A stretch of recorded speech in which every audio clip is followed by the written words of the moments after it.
السلام علیکم داملای عزیز. حاجی مرزا، آیا می تواند در حالت بیماری مرد زن زیر ناف او را تراشد؟ یعنی اگر مرد بیمار باشد، برادر سوال کرده است آیا می تواند که زن او زیر ناف او را تراشد؟ در حالت صحتی هم که اگر تراشد زلالی ندارد. چه در حالت بیماری چه در حالت صحتی، این حساب یک وظیفه زنک است. این چه یگان جای زلالش نیست. اگر کند خوش به حالش،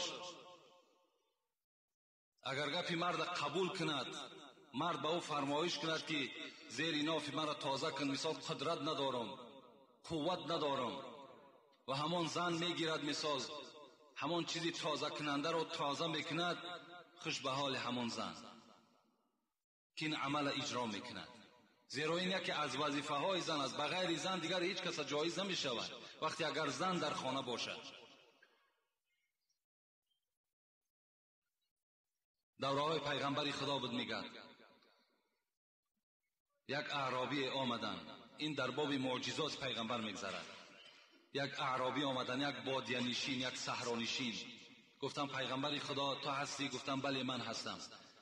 گفتن من میخواهم به تو ایمان بیارم، لکن فقط یک معجزه تو را میخواهم که به چشم بینم. معجزه گفته یک عملی را پیغمبر انجام میدهد که امتهای او از کردن او عاجز هستند، هر آدم وی نمیتواند کرده. گفتن چی معجزه میخواهی؟ گفت همان درختی که رو پروی ما هست، همونا گفت دعوت کن نزد تو بیاید و نزد تو تعظیم کند، به تو سلام دهد، باز رفته در همان جا و مکان خود جایگیر شود.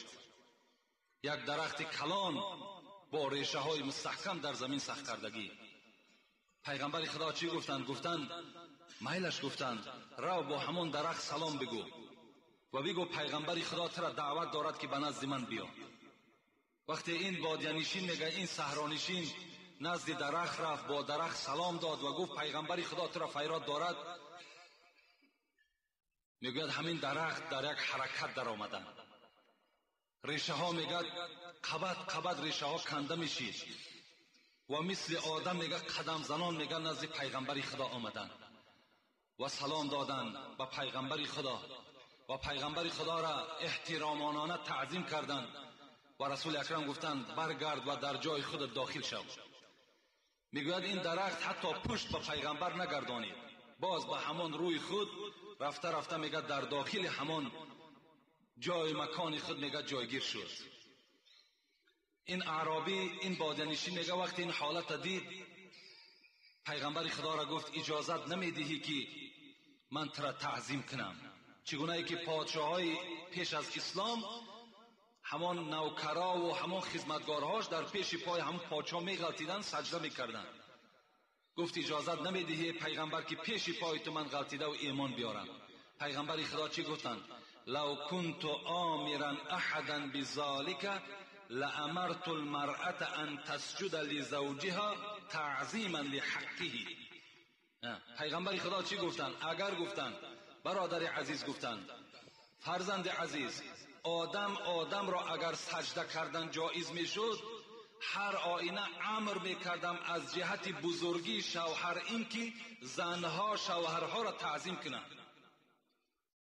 اگر سجده کردن آدم درست میشد، این طایفه زنها را من امر میکردم که مردها را سجده کنند تعظیما لحقه، زیرا اینها عظمت و بزرگی زیاد در نزد خدا دارند. لیکن میدانم که یک دردی خیلی دردی که قرار ندارند، برای که زنهای ما و شما از قرآن و حدیث دور شدند. اگر زنهای ما و شما مثل شما موعظه میشنیدند، در گوش اونها صدای قرآن و صدای احادیث های پیغمبر خدا صدا میداد، هر آینه امروز مردها در نزد زنها به قدر نمیشیدند. همه این سببش همین است و دعوای اینم قرآن و حدیث است که یگانه میتواند که زنهای ما و شما را اصلاح کند، میتواند که زنهای ما و شما را تربیه کند و ما و شما در زینه بلندترین قرار گیریم. برای چی که زنهای صحابه پیغمبر خدا میگد وقتی که صحابه خانه میدر آمد، یعنی مرد بدن، همونا مثل ما و شما بدن، یگان اعضای زیادی نداشتن. وقتی خانه میگه که وارد میشدن، عائلش میگه دویده بیرون میبرامد. اول میگه از پشت دست همون مرد بوسه میکرد و میگه مثل که چگونه که یک مهمانی که در 10 سال و 20 سال یک بار خانه شما میآید، مثل مهمان میگه قبولش میکرد. برده میگه در خانه میشینان، در یک ظرف میگه آبی گرم میآورد. اون وقتا آبی گرم کردن کاری آسان نبود. این هیزمهای فراوان و این گاز و این آبای فراوان اون زمان نبود. با این قدر مشقت میگه آب گرم میکرد، میآورد پایهای مرد در داخل آب میگذاشت. بهر چی؟ زیرا که تو امروز کار کردی، پایهای تو مانده شده است و این آب گرم درد پایت را دور میکند. این احترام بین. اونا این خیلی احترام کردن که وارد جنت شدن.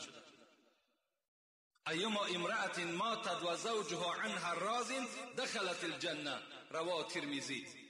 پیغمبر خدا چی گفتن؟ کدام زنی که از دنیا مرد، گذشت از دنیا رفت، شوهرش از او راضی باشد، دخلت الجنه، وای وارد جنت است.